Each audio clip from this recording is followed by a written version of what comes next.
ನಮಸ್ಕಾರ, ನೀವು ನೋಡ್ತಾ ಇದ್ದೀರಾ ನ್ಯೂಸ್ ಫಸ್ಟ್. ಬೆಂಗಳೂರು ಫಸ್ಟ್ಗೆ ಸ್ವಾಗತ. ನಾನು ವಿದ್ಯೇಶ್ವರಿ. ಮೊದಲಿಗೆ ಹೆಡ್ಲೈನ್ಸ್.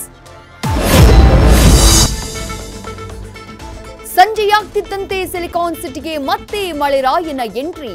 ತಂಪೆರೆದ ವರುಣ ತಂದಿಟ್ಟ ಹಲವು ಅವಾಂತರ.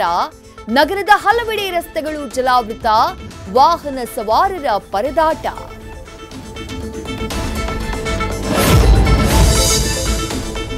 ಮಕ್ಕಳ ದಸರಾ ರಜೆ ವಿಷಯದಲ್ಲೂ ಶುರುವಾಯಿತು ಜಟಾಪಟಿ.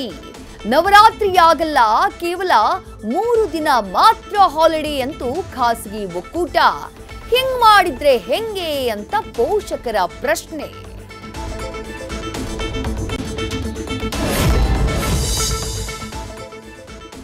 ಪದೇ ಪದೇ ಕನ್ನಡಿಗರಿಗೆ ಆಗ್ತಿದೆ ಅವಮಾನ.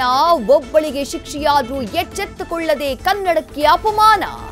ಮತ್ತೆ ನಾಲಿಗೆ ಹರಿಬಿಟ್ಟು ಕನ್ನಡಿಗರನ್ನ ಕೆರಳಿಸಿದ್ದಾರೆ ಅವಿವೇಕಿಗಳು.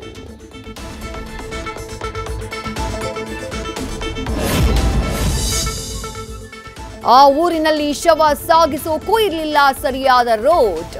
ಊರಿಗೂರೇ ಹೋಗಿ ಮಾಡಿತ್ತು ಅಧಿಕಾರಿಗಳಿಗೆ ರಿಕ್ವೆಸ್ಟ್. ನ್ಯೂಸ್ ಫಸ್ಟ್ನಿಂದ 50 ವರ್ಷಗಳ ಸಮಸ್ಯೆಗೆ ಸಿಕ್ತು ಮುಕ್ತಿ. ಇದು ಬಿಗ್ ಇಂಪ್ಯಾಕ್ಟ್. ನ್ಯೂಸ್ ಫಸ್ಟ್, ನಿರ್ಭೀತಿಯಿಂದ ನಿಮ್ಮ ಪರವಾಗಿ.